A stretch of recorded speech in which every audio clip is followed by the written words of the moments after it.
Hello, how is everybody doing? With the year 2025 coming to an end, this has been a pretty successful year for the UFC. As I'm recording this, UFC 322 is this week, so that could be the best card of the year. I'm not even sure yet. We also have UFC 323 coming up. So, what I wanted to do is I wanted to do a recap of one of my favorite years in UFC history, possibly the best year of the decade for the UFC. 2022. I think 2022 was just a good year overall in general for life, but especially UFC. It just felt like it was so prime. It didn't really seem like how it is now. I would say the quality has gone down, not significantly, but a little bit. So let's go through most events for this year and let's look at the pound for pound rankings, the champions. So let's start with the champions at the beginning of the year in 2022. Davison Figueiredo, flyweight champion, super dominant. Of course, you got Aljamain Sterling as bantamweight champion. We all know how that came to be. Volkanovski, still the featherweight champion today, 2025, was champ then as well, of course. Charles Oliveira, look how good that belt looks on him, dude. Looks so good with the belt on. You got Kamaru Usman with hair. Kamaru Usman is champion. Just a great time period for that. This guy was seen as unbeatable, invincible, aura of invincibility. Just, man, it was just a good time. You have Israel Adesanya as champion. Now, dude, I get that Israel Adesanya is a little bit weird, okay? He's a strange dude, weird personality. I get all that, right? You can't lie and say that he was not great as champion, okay? Glover Teixeira was champion as well, and you had Francis as heavyweight champion along with Rose Namajunas, Valentina Shevchenko, and Juliana Pena as your women bantamweight, strawweight, and wow, flyweight champions. So now we look at the pound for pound rankings. Let's see, let's go here. Number one, Kamaru Usman. Like I said, this was just a good time, man. Like, look at that top five. How can you not love that top five? Kamaru Usman, Volkanovski, Adesanya, Francis Ngannou, and Charles. Like, that's just so nice to see. Now, of course, Francis is not in the UFC. Adesanya, I don't believe is on the pound for pound list anymore. Oliveira, I think, is 14. Volkanovski's like 6 or 7, maybe. But just look, you had John at 6. You had Max Holloway in the top 7. Dustin Poirier was in the top 8. Piotr Jan was up there as well, who later becomes interim champion. We'll talk about that later. Man, you had Glover up there as well. Whitaker was on there. Jan Blachowicz was in that top 15. Come on, man. This was a good year. This is a very good year. Let's look at one of the first events of that year, UFC 270, January 22nd, 2022. You have the infamous Cyril Gane versus Francis Ngannou heavyweight championship. Kind of a controversial decision. You know, a lot of people kind of disagree with how that ended. I would say that Cyril Gane kind of gave that round away when he just pulled for heel hook in the fifth round. This took place in Anaheim, California. You also had another kind of controversial decision. Not a lot of people agreed with this, which was Davison Figueiredo versus Brandon Moreno 3. Very good fight as well. Part 3 of their quadrilogy. You also had Jack Della Maddalena and Michael Morales, two up and coming stars in the welterweight division, make their UFC debut. This card was, like I said, in Anaheim, California. A decent card, but you didn't have too many great moments on it. So we'll skip to not a great event. You had Sean Strickland versus Jack Hermanson. This was in the Apex. You know, this was when Sean Strickland was talking shit to him the whole time. Why would you fall? You know, he's, you know, this a decent fight for sure. Also, Shavkat Rakhmonov broke into the spotlight for this card with a win over Carlston Harris, I believe. We go next. We go to UFC 271. Decent card, not amazing, but you have Israel Adesanya versus Robert Whitaker 2. Another controversial decision. Very good fight as well. I gave it to Adesanya. I had him winning 3 of those rounds. People say this is a robbery. I can't really get behind that. I don't know. You also had Derek Lewis versus Tai Tuivasa. Tai Tuivasa's last win. I'm recording this in November of 2025. This was February of 2022. You also had Jared Cannonier with a brutal KO win, massive elbows over Derek Brunson. This was in Houston, Texas. Like I said, solid card, but not that memorable outside of the main event. We skip till next week. We have Johnny Walker versus Jamal Hill, one of the most entertaining and goofy KOs of the year. This card kind of sucked, to be honest. Really, all you had was the main event. Jamal Hill, this was when he was in his prime. He was edging towards that eventual title fight that he had with Glover Teixeira in the beginning of 2023. Not really much to talk about for this card, though. It just wasn't that good. The next week, you have Islam Makhachev versus Bobby Green. The one-round demolition of Bobby Green. Islam Makhachev extending his win streak and just setting up that star power. I believe he was on a 7-fight win streak at this time. You also had Arman Sarukian kind of brutalize Joel Alvarez, maybe setting up a future fight for them. We'll see. We'll see. You then go to the next week, which is UFC 272. This is March 5th. This was in Las Vegas, Nevada. The infamous, long-awaited, friends turn foes, Jorge Masvidal versus Colby Covington. Kind of a boring fight, if I'm being honest. Colby Covington just 50-45'd him. Didn't really have that many moments of success, you could say. He kind of just wet blanketed him and controlled him.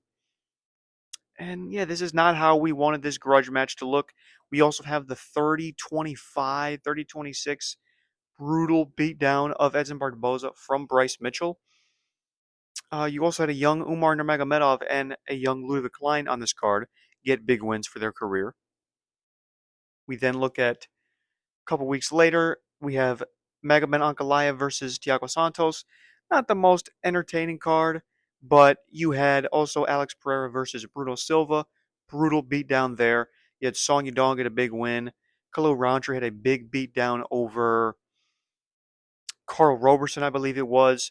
You also had the Drew Dober versus Terrence McKinney crazy fight when Drew Dober almost gets finished in the very beginning, like the first 15 seconds, and then Drew Dober comes back and gets the finish and looks great. Decent card, actually, for fight night. We then go to the O2 Arena in London, England. This card was damn near pay-per-view quality, one of the best fight nights we've seen in a while. We have Tom Aspinall as the main event when he took down Sergey Pavlovich and just twisted him into a pretzel, Kimored him. You have Jai Herbert getting flatline KO'd by Ilya Topuria, future champion, future GOAT of the sport, possibly. We have the one-round beatdown, which no one even really mentions anymore, of Dan Hooker and Arnold Allen. Really crazy fight. You also had Sergey Pavlovich fighting Shamil Abdurakhimov on there. You had a young Paddy Pimblett. You had just a lot of cool little fights here. Like you had Paul Craig, Nikita Krylov on there. Just an overall good card, like really solid stacked card.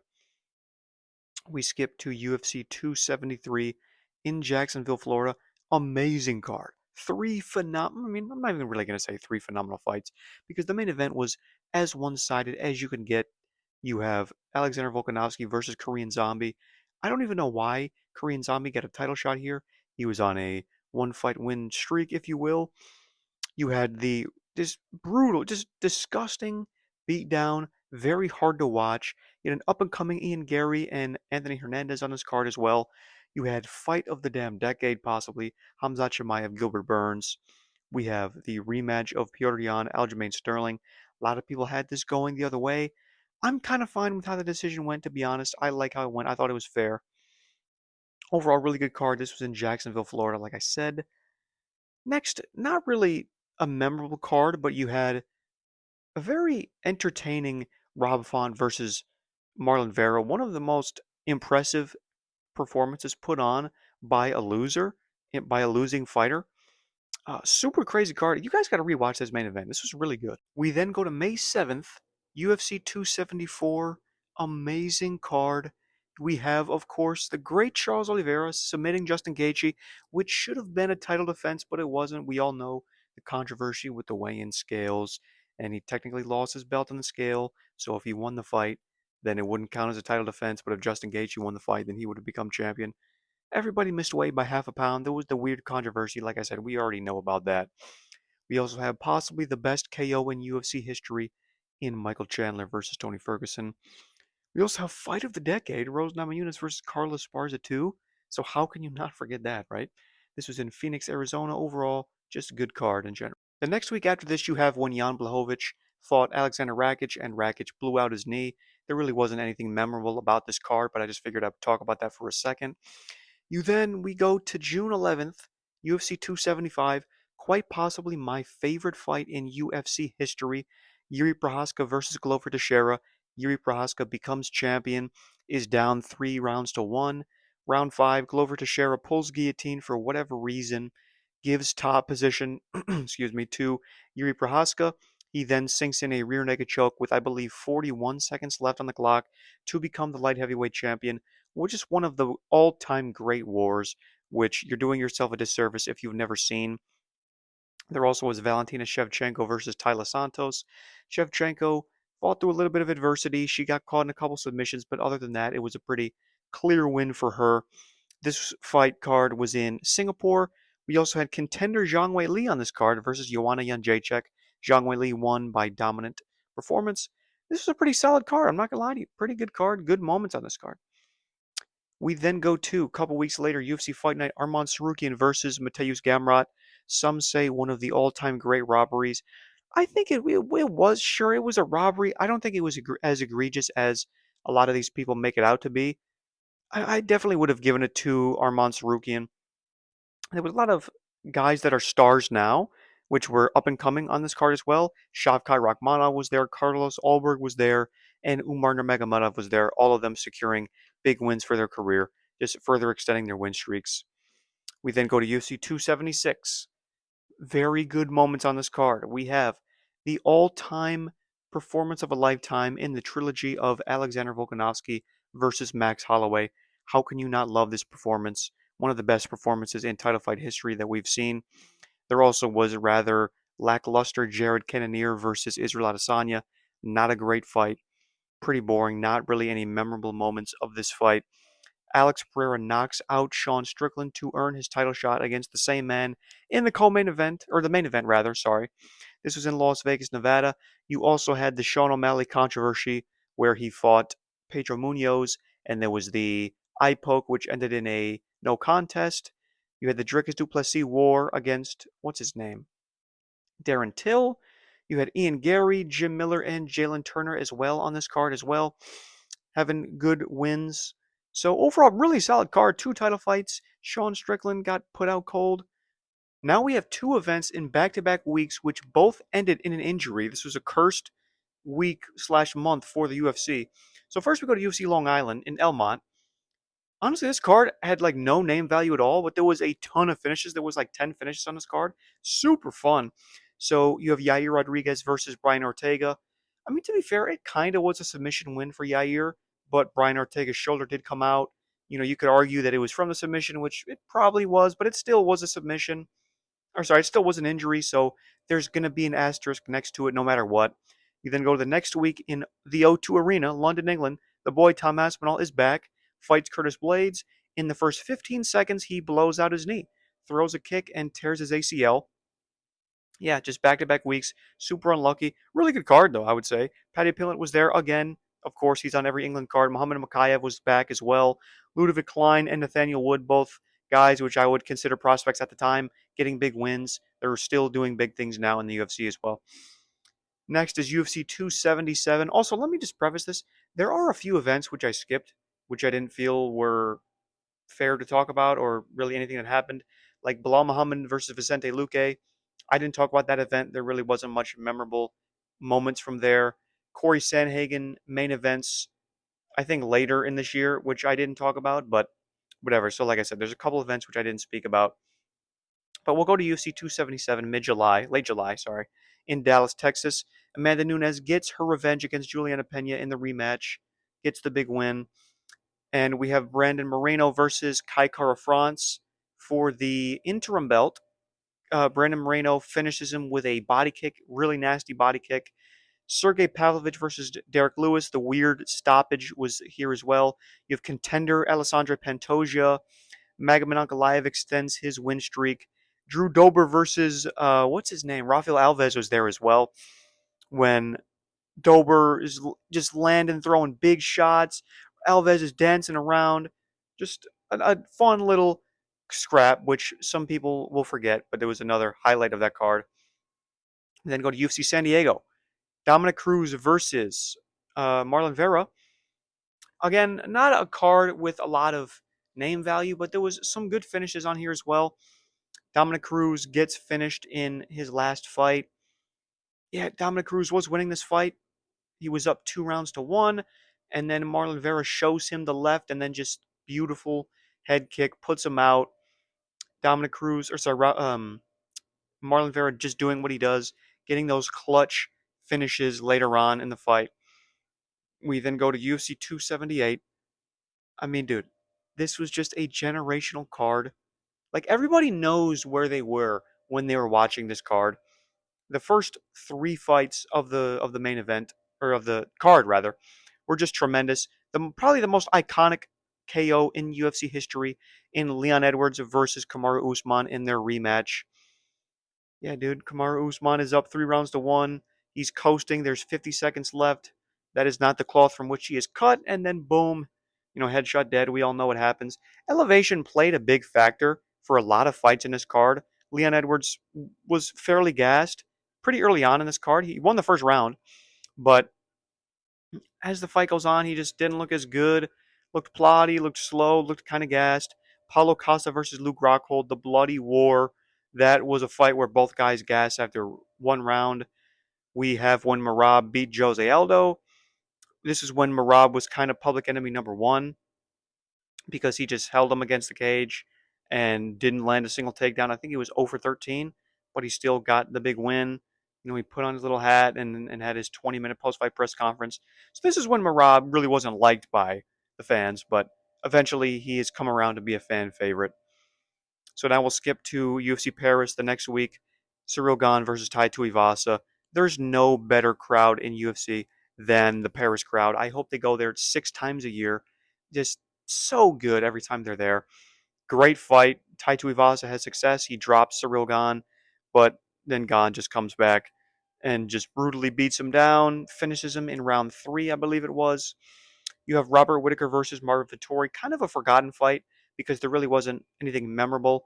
Like this is not going to be a fight where you go rewatch it and you tell your boys, "Oh yeah, dude, let's watch Marvin Vettori versus Robert Whitaker." Just you know, Robert Whitaker doing what he does best, just outclassing him over 3 rounds.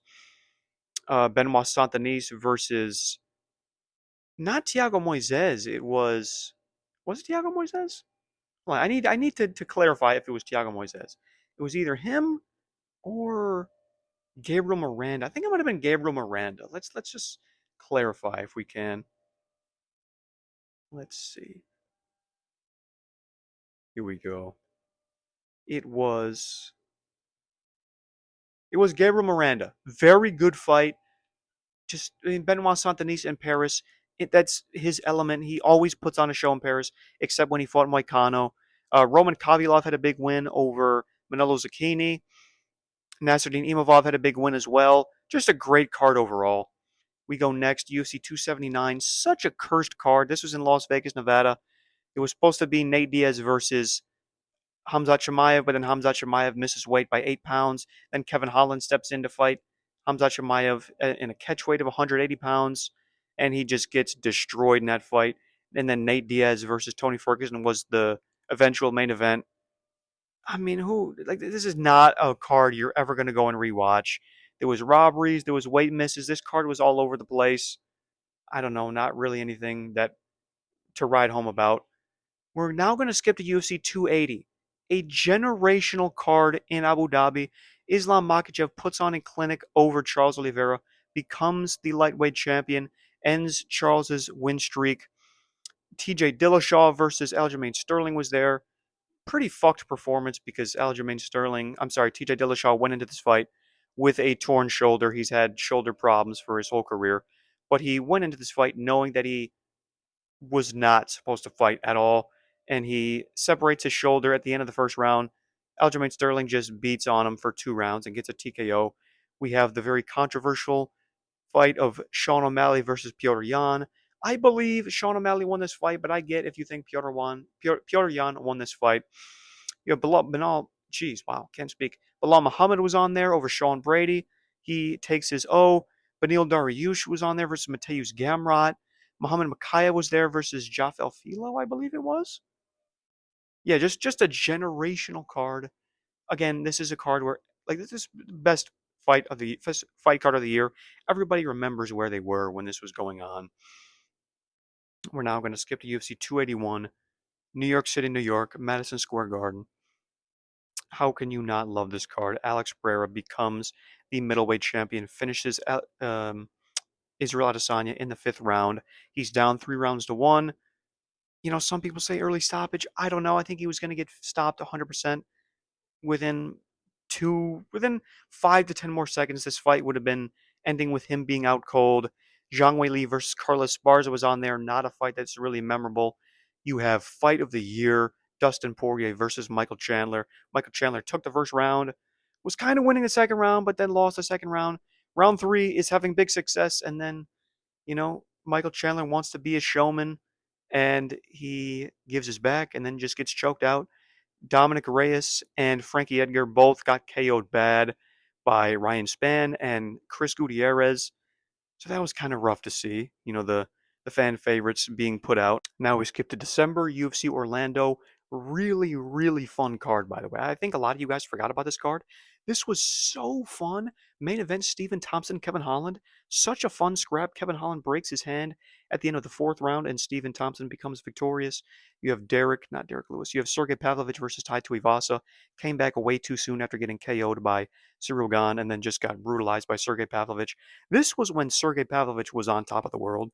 And we're like, okay, dude, like this guy is going to be an issue. They were calling him the White Ngannou. I don't know if you remember that, but this was like his sixth first round KO in a row.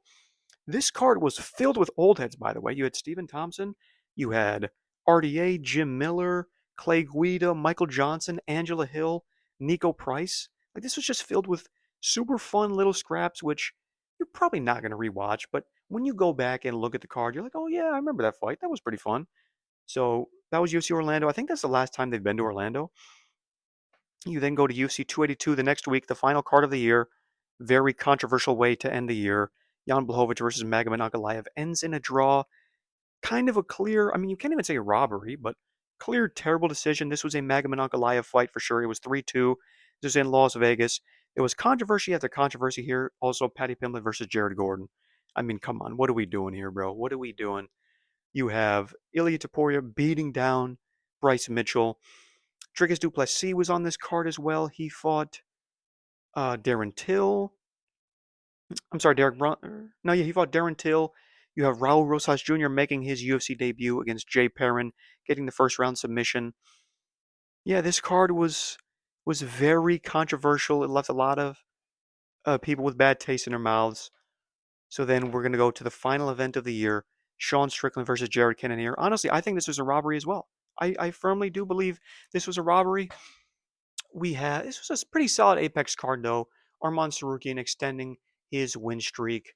You had Amir Albazi versus Alessandro Costa, Drew Dober versus Bobby Green, Renat Fakhretdinov versus Brian Battle, Manel Kav versus David Dvorak. Like you had a lot of good names on this card. This was a good way to end the year. So now let's look at the top 15 pound for pound at the end of the year. Volkanovski is still number one. Islam Makhachev goes to number two. Leon is number three after beating number one Usman, who stays at number four. Adesanya remains in the top five. Pereira goes up to the top six. Charles Oliveira moves down a couple spots. Aljamain Sterling and Yuri Prochazka move up after not being ranked. Figueiredo is still there. He moves up 2 spots. Dustin Poirier is number 11 after not being ranked. John Jones goes down to number 12. I don't even know why he was ranked, of course, because he was super inactive. Whitaker's still there. Max Holloway moves down a lot after losing to Volkanovski. And then Brandon Moreno maintains his top 15 status. And if we now look at the champions at the end of the year, most of them are the same, except for Islam is there, Leon Edwards is there, Alex Pereira is there, and Zhang Weili is there. And of course, I forgot, Amanda Nunes is back after getting her revenge.